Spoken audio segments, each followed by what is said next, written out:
Sa simple pagtulong mo, mayroong buhay na naisasalba, mayroong pamilyang umaangat. The Senate is now constituted. At ito ang mismong Chinese Coast Guard. Napakinggan ni PBBM. 6 na milyong balotang gagamitin. Sa A to Z, kumpleto tayo.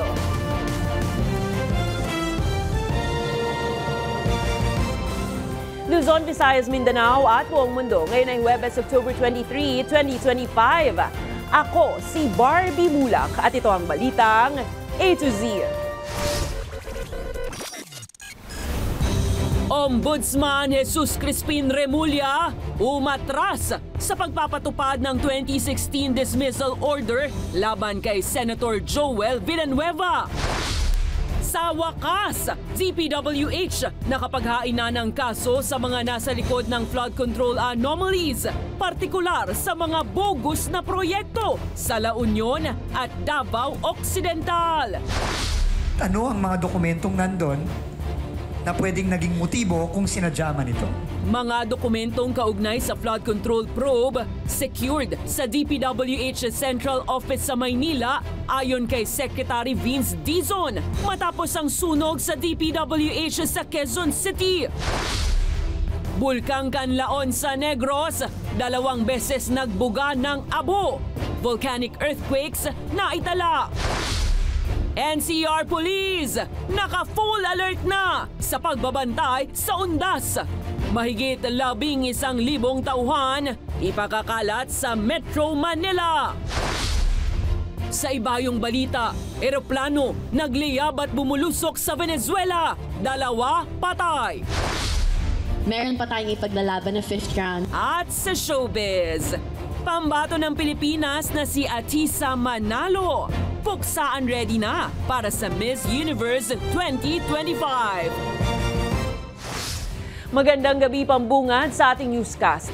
Hindi na itutuloy ni Ombudsman Jesus Crispin Remulla ang naunang plano na lumiham sa Senado para ipatupad ang 2016 dismissal order ng Office of the Ombudsman laban kay Senator Joel Villanueva. Lumalabas kasi na nabaligtad na pala ang dismissal. Pero hirit ni Remulla ngayon, bakit tila inilihim ang desisyon? Samantala tinawag naman ni Villanueva na harassment ang pagbuhay muli sa issue. Narito ang ating balitang A to Z. Yes. We will try to enforce it now. Ilang oras lang matapos ang matapang na pahayag ni Ombudsman Jesus Crispin Remulla, nahihimukin niya ang Senado na ipatupad ang 2016 dismissal order laban kay Senator Joel Villanueva. Binawi rin agad ni Remulla ang kanyang banta. Noong 2016, ipinag-utos ni former Ombudsman Conchita Carpio Morales na sibakin sa government service si Villanueva dahil sa kaso ng umano'y maling paggamit ng kanyang Priority Development Assistance Fund o PDAF bilang kongresista taong 2008. Hindi ipinatupad ng Senado ang order noon, kaya gusto itong itulak ni Remulla. Pero mabilis namang naglabas ng dokumento si Villanueva na napawalang bisa na ang naturang dismissal order noong taong 2019 sa ilalim ni former Ombudsman Samuel Martires. Na-i-transmit din ang reversal order sa Senado noong 2019. Bagay na ikinagulat ni Remulla. We were surprised by the decision. Lumabas lang siya nung sinabi kong may gagawin ang Ombudsman tungkol dyan. So it's a surprise. Secret decision. Paliwanag naman ni Martires, on record ang lahat ng mga order na ito sa case management system ng Ombudsman. 2 dahilan ang naging basehan ni Martires para katigan ang apela ni Villanueva sa naturang kaso. Una, ang pagkakalista sa kanya bilang kinatawan ng Buhay Party List, gayong representante si Villanueva ng SIBAC Party List. Ikalawa naman, ang pag-forge umano ng pirma ni Villanueva sa mga dokumentong ipinresenta. Joel Villanueva kept quiet through all the years. Ombudsman Martires never spoke about it. Tinawag naman ni Villanueva na fake news at harassment ang paglutang muli ng issue. Mag-6 na taon na mula ng katigan ng Ombudsman ng kanyang apela. Naglabas rin si Villanueva ng certifications na may petsang September 10, 2025 mula sa Ombudsman at sa Sandigan Bayan na nagpapatunay na wala siyang anumang kasong nakabinbin doon. Tingin naman ng kapwa Senator Alan Peter Cayetano, posibleng bahagi ito ng pag-atake sa ilan sa kanila sa minorya. I'm really hoping na nagkamali lang si Ombudsman Remulla. Unfortunately, parang naging circus nga, palakasan ng palakpak. And we know that there are certain people who are against Joel, who are against the minority. Anya, panggigipit ito sa konteksto ng ongoing flood control investigation at sa kung sino ang tingin niyang mastermind nito. Of course, lumalabas ngayon sa hearing hanggang kay Mr. Zaldico. But wala naman, kayo ba naniniwala kayo hanggang dun lang yon? I don't think there's one mastermind. I think it is a group of people who came together.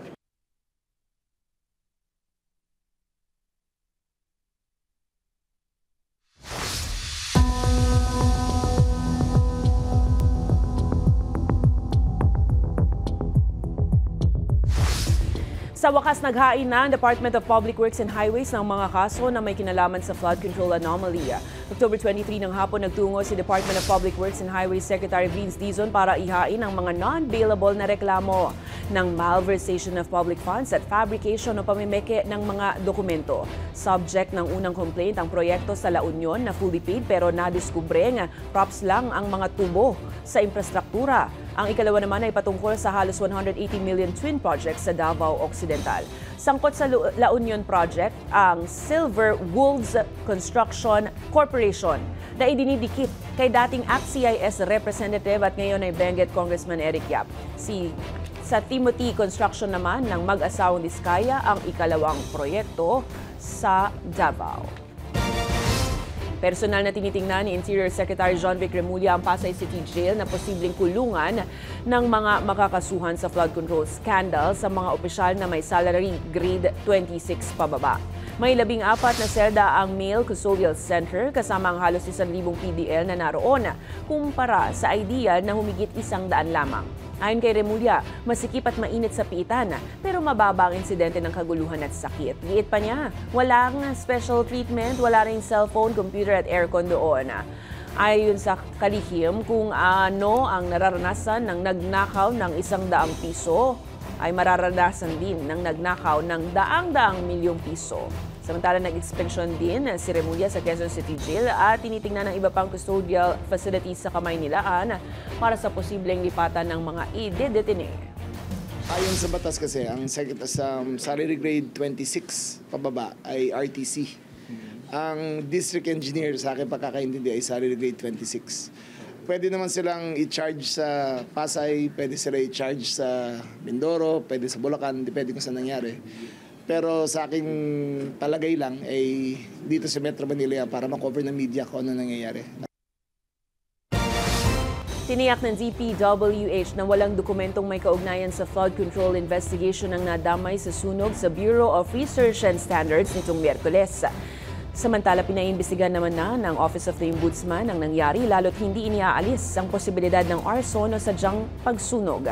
Ang detalye sa balitang A to Z ni Naomi Almohan. Yung ebidensya para ipakulong natin yung mga loko-loko dito, wala doon sa building na yun. Yan ang pagtitiyak ni Public Works Secretary Vince Dizon, isang araw matapos sumiklab ang sunog sa Bureau of Research and Standards Building sa DPWH office sa Quezon City.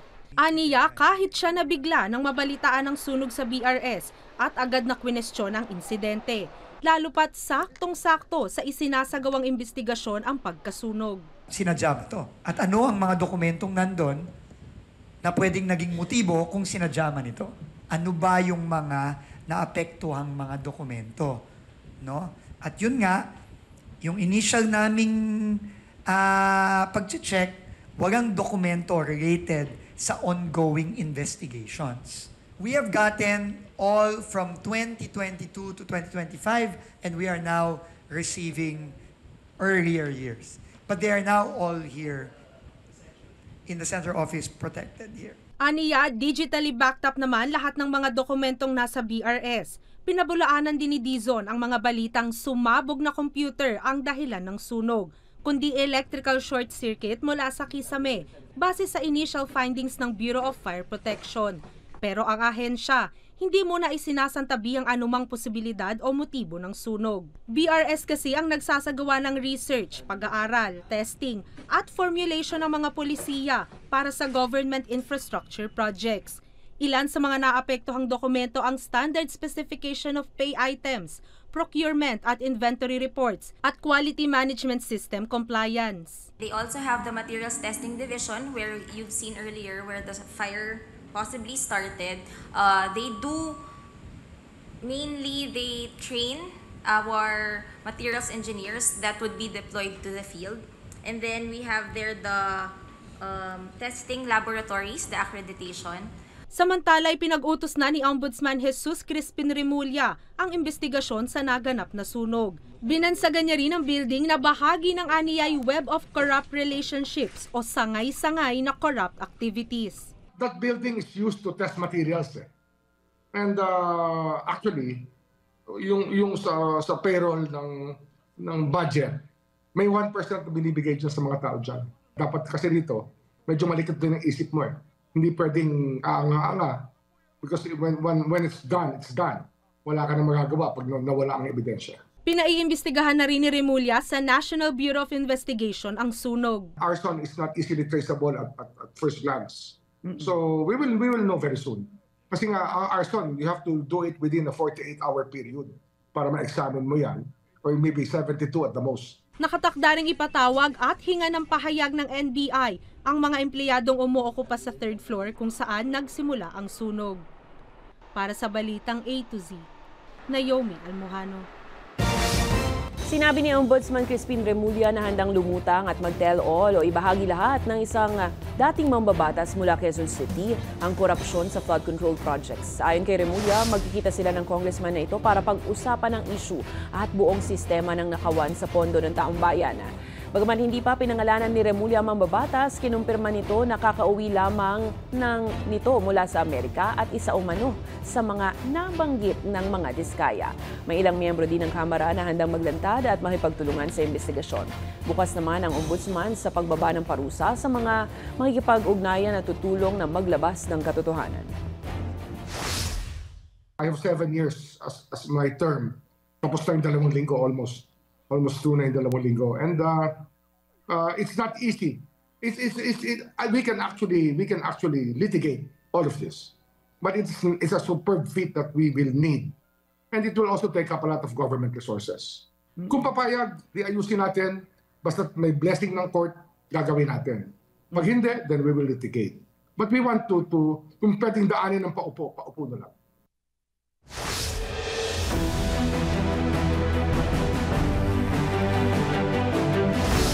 Inihayag ni Pangulong Ferdinand Marcos Jr. ang pagbili ng pamahalaan ng mga bagong asset tulad ng barko, eroplano at mga kagamitan para sa Philippine Coast Guard, kabilang ang pagpapaigting ng logistics bilang bahagi nga ng pagpapalakas ng kakayahan ng ahensya. Ginawa ang anunsyo kasabay ng pagdiriwang ng ika-124th anniversary ng Coast Guard sa Port Area, Manila. Giti PBBM, solid ang suporta ng gobyerno sa PCG na patuloy na naglilingkod lalo na sa panahon ng kalamidad. Tiniyak din ng Pangulo ang pagpapaunlad ng command posts at communication systems at pagpapabuti ng training kasabay ng pagtatayo ng iba pang pasilidad tulad ng PCG General Hospital, Maritime Law Enforcement Training Center sa Misibis at First Responder at Nursing Service Facility para bigyan ng dangal ang bawat tauhan ng PCG sa kanilang tungkulin. I know that these are difficult times that we live in. Our people's trust in government has been shaken. We cannot deny that. But I am certain that trust can be regained if we remain transparent and true to our mission. Naglabas ang housing assistance ng Pag-ibig ng 75 billion pesos na housing loan para sa 57,000 units ngayong taon. Sa talumpati ni Pangulong Marcos sa pagbubukas ng National Housing Expo 2025 sa Pasay City, ipinangako ng Presidente ang pagpupursigi ng gobyerno na magbigay ng abot-kayang pabahay para sa mga Pilipino. Aabot sa 3 milyong Pag-ibig Fund members ang nakinabang sa inisyatibo. Sa pinalawak na 4PH o Expanded Pambansang Pabahay para sa Pilipino Housing Program, mandato na ng Pag-ibig Fund na magbigay ng home loans para sa horizontal housing structures and repairs na may interest rate na 3 hanggang 6.25% lang. Bawat miyembro maaaring humiram ng hanggang 300,000 pesos para sa pagpapaayos ng bahay. Tiniyak din ni Pag-ibig President and CEO Marilyn Acosta na matibay o matatag ang pondo ng ahensya. Lalo at aabot sa 1.17 trillion pesos ang total assets nito. Ang pagkakaroon ng sariling bahay ay nananatiling mailap para sa marami nating kababayan. Kaya naman, nagsusumikap ang pamahalaan na palawakin ang ating programa, pabilisin ang mga proseso at palalimin ang suporta sa sektor ng pabahay.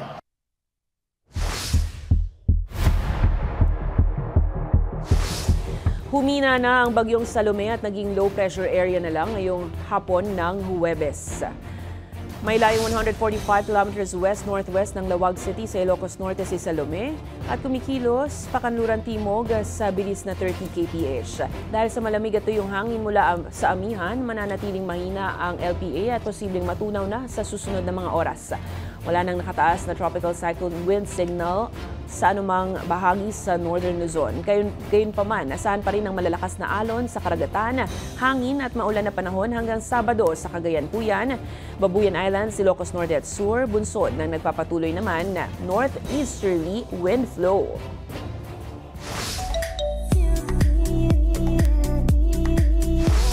Hindi pa man nakaka-move on ang lahat sa pagkapanalo ng OPM rock band na Cup of Joe sa first ever Filipino Awards at matagumpay na concert sa Big Dome, may kasunod na blessing agad dahil isa na ring brand ambassador ang grupo sa isang kilalang audio hardware brand.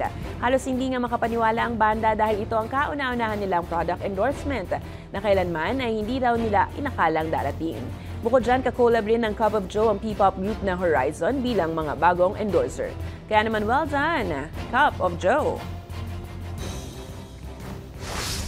Of course, we're very honored to be your newest brand ambassadors. This is actually our first ever ambassadorship. We never saw this coming. Parang sobrang laking opportunity po nito for us. So, thank you so much po. Susunod, NCRPO naka-full alert na sa pagbabantay ngayong undas. Mahigit 11,000 na tauhan ipakakalat sa metro. Sa ibayong balita, eroplano nagliyab at bumulusok sa Venezuela, 2 patay. Abangan ang kumpletong ulat sa pagbabalik ng Balitang A to Z.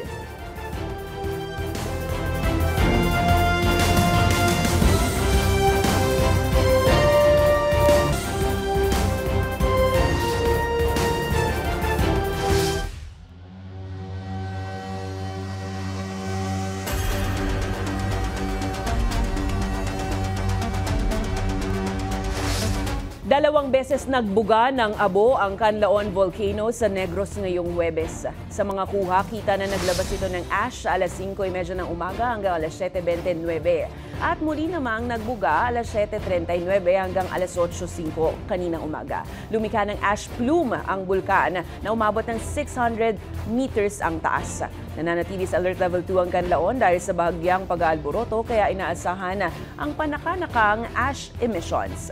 Ayon sa PHIVOLCS, nangyayari ito kapag may bagong labas na volcanic gas at pressure na siyang nag-aangat ng mga tuyong abo mula sa crater. Paalala naman ng PHIVOLCS, walang pagtaas ng alert level sa ngayon. Gayunpaman pinapaalalahanan ng publiko na sundin ang advisories at huwag pasukin ang permanent danger zone. Patay ang dalawa habang nakapagtala rin ng mga sugatan matapos ang malakas na pagsabog sa Barangay Partida, Norzagaray, Bulacan nitong Miyerkules. Ayon sa Bulacan Police, nagmula ang pagsabog sa isang tagong makeshift o gawa-gawa na pagawaan ng paputok. Base sa paunang ulat ng Fire Marshal, posibleng nag-init at pumutok ang naimbak na mga pulbura na nagdulot ng chain reaction at nadamay ang iba pa. Walang nakitang palatandaan ng electrical malfunction at posibleng pagkukulang din sa safety training ang naging sanhi ng pagsabog. Hindi pa matukoy ang financier o operator ng iligal na planta. Aminado naman ang mga opisyal ng barangay na hindi nila alam ang nakatagong pasilidad. Ito na ang ikalawang pagsabog na kaugnay ng paggawa ng paputok sa Bulacan ngayong taon. Maglulunsad naman ng mas mahigpit na pagbabantay ang PNP ngayong holiday season, lalo na sa mga walang lisensyang pagawaan.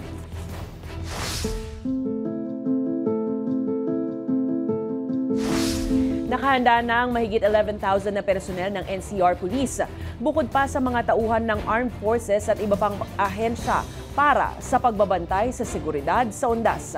Nakataas na ang full alert status, kaya nakahanda pati ang mga kawani ng PNP Civil Disturbance Management Unit. Ang balitang A to Z ni Kim Salinas. All systems go na ang hanay ng National Capital Region Police Office o NCRPO sa pagtitiyak ng kaayusan at kaligtasan sa pagunita ng Undas. Nakalatag na ang security plans kasama ang Armed Forces of the Philippines, Coast Guard at Bureau of Fire Protection. Nag-deploy tayo ng enough na tauhan natin. Ganun din meron tayong mga force multipliers na tutulong sa atin at mga allied agencies. So sa kabuuan meron tayong more than 11,000 na i-utilize. Usual na guidance dyan, even sa taas is no untoward incident. No? Sa buong EPD, we will deploy more than 1,000. At pwede pa nating dagdag. Depende doon sa kinakailangan ng situation. Ipapakalat ang mga tauhan sa mga terminals, seaports, airports at mga sementeryo. Nakahanda rin ang mga miyembro ng Civil Disturbance Management Team sakaling may mga grupong magdaraos ng kilos protesta. Gaya nga ng sinabi nila nung nakaraang mga linggo na every weekend sila magkakandak Friday, Saturday, Sunday, magkakandak sila ng mga kilos protesta. So inaabangan natin yun at nananatili tayong handa para hindi naman tayo mabigla kung sakaling magkaroon sila ng mga pagtitipon. Nagbaba ng kautusan si NCRPO Chief Police Major General Anthony Abirin na wala munang vacation leave ang mga pulis sa Metro Manila. Naka-full alert po kami, so lahat ibig sabihin ng tao ay intact para kung sakaling kailanganin ng dagdag na puwersa sa mga districts o sa mga areas na kailangan ng dagdag na personnel is meron kaming ibibigay. Ayon sa NCRPO, sa ngayon, walang namomonitor na banta sa seguridad. Paalala naman ng NCRPO sa publiko, siguraduhin ligtas ang mga tahanan kung aalis para sa bakasyon ng ilang araw.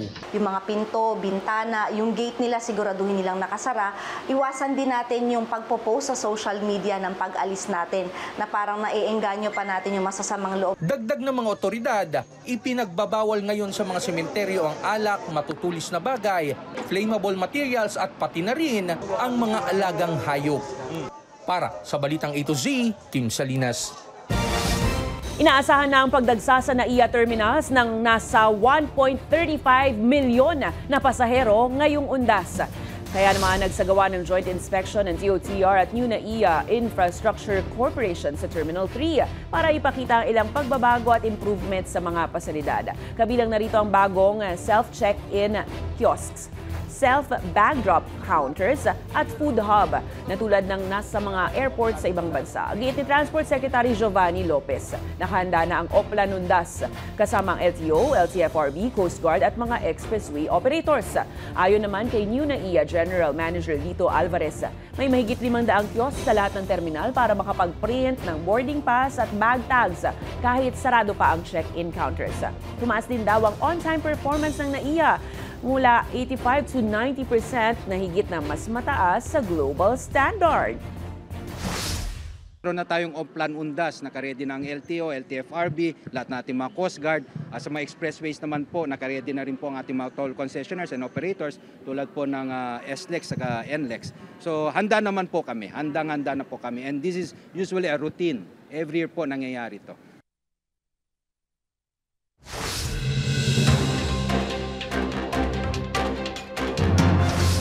Sa mga excited ng manood, hindi po muna matutuloy sa susunod na linggo ang pagla-livestream ng mga pagdinig ng Independent Commission for Infrastructure. Ayon sa ICI, kailangan muna bumuo ng draft ng mga panuntunan para protektahan naman ang karapatan ng mga witness at resource persons. Nilinaw ito ng komisyon matapos sabihin ni Chairperson Justice Andres Reyes sa Senado na sisimulan na nila ang pagla-livestream. Samantala, nananawagan si Public Works Secretary Vince Dizon sa NBI at private sector na i-background check ang hindi bababa sa 14 na undersecretaries at assistant secretaries ng ahensya. Bahagi ito ng clean sweep laban sa korupsyon na utos ni Pangulong Ferdinand Marcos Jr. Ginawa ang hakbang matapos magbitiw si Undersecretary Ari Perez sa gitna ng mga alegasyon na may kaugnayan umano siya sa mga kontratista sa flood control corruption scandal.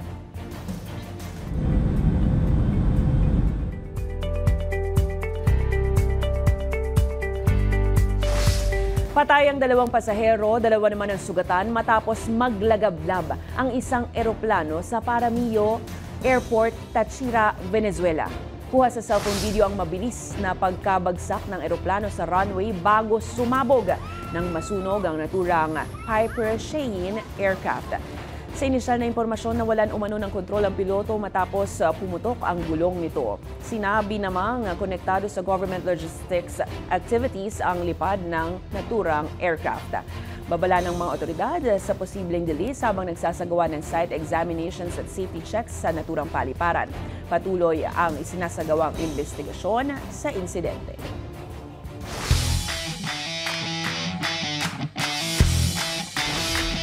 Wagi sa double si Pinay tennis star Alex Ayala kasama ang Ukrainian partner na si Nadia Kishenok matapos niyang talunin ang mga kalaban para pumwesto sa quarterfinals ng Guangzhou Open. Matindi ang laban sa unang set pero itinuloy ni Ayala at Kishenok ang breakpoint para maisara ito sa score na 6-4. Mas matinding opensiba naman na ang namuo sa ikalawang set para magtapos sa score na 6-2 at tuluyang isara ang round of 16.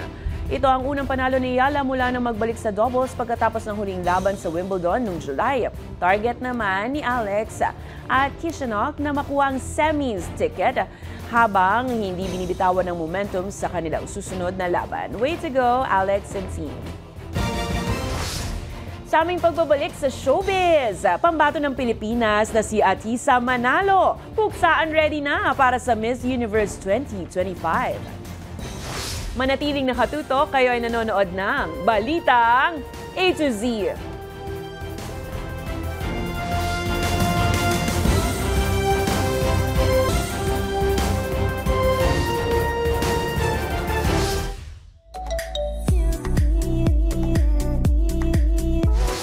Puspusan na ang paghahanda ng pambato ng Pilipinas na si Atisa Manalo para sa matinding laban sa 74th Miss Universe sa Nobyembre.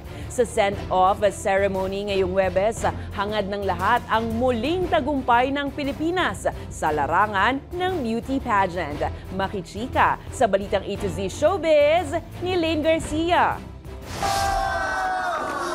Fresh and fierce at tila ready na sa puksaan o lumaban sa international stage ang pambato ng Pilipinas sa Miss Universe 2025 na si Atisa Manalo mula Quezon Province. Kumikinang at halatang ready na sa gera ang representative ng bansa sa pinaka-prestihiyosong beauty pageant in the world, ang Miss Universe na gaganapin sa Thailand sa November 21. Sa kanyang send-off ceremony nitong Huwebes, October 23 sa isang hotel sa Pasig City, confidently beautiful with the heart ang pretty in pink na si Atisa.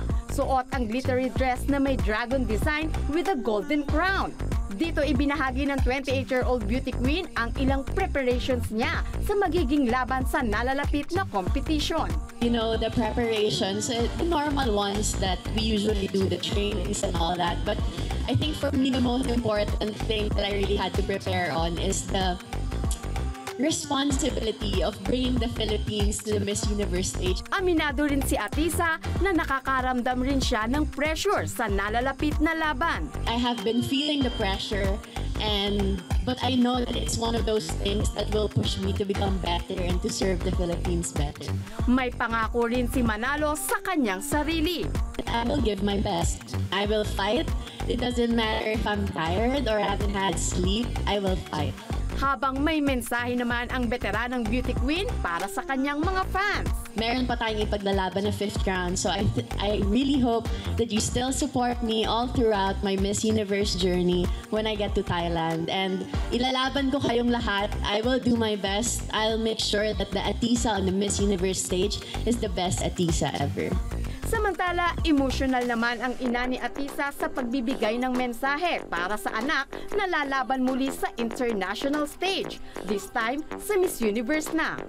Ang daming pinagdaanan ng anak ko. Hardship in life, family problems and anything. Pero look at her. She's really a queen. Ito lang masasabi ko, anak. Do not lose the fire inside you. Because you're a queen. You're a dragon queen. Ito yung nasa puso mo, gawin mo. Kasi alam ko, atin na to. Sorpresa naman ang pagdating ng ilang beauty queens na kanyang nakasama sa Miss Universe Philippines 2024 na nagbigay ng todo suporta sa pambato ng Pilipinas. Nakatakdang lumipad patungong Thailand si Atisa sa November 2. Good luck, Atisa! Go Philippines! Para sa balitang A to Z Showbiz, Lane Garcia. Kung kayo ay may kwentong kakaiba, mga kwento ng pag-ibig o storya ng inspirasyon at pag-asa, maaari itong ibahagi. Sumali sa ating Facebook group na Balitang A to Z. Panoorin ang replay ng ating programa at sundan ng ating social media pages. Hanapin ng Balitang A to Z. Ang ating pabaong quote of the night ngayong Webes ay mula sa isang Australian journalist at activist na si Julian Assange. Ang sabi niya, kung ang mga digmaan ay maaaring magsimula sa kasinungalingan, ang kapayapaan ay maaari ring magsimula sa katotohanan. At yan po ang mga balita at impormasyon, mga kwentong may dalang inspirasyon na tinutukan ng Balitang A to Z. Ako si Barbie Mulak. Maging maalam, makialam. Magandang gabi sa iyo, Pilipinas.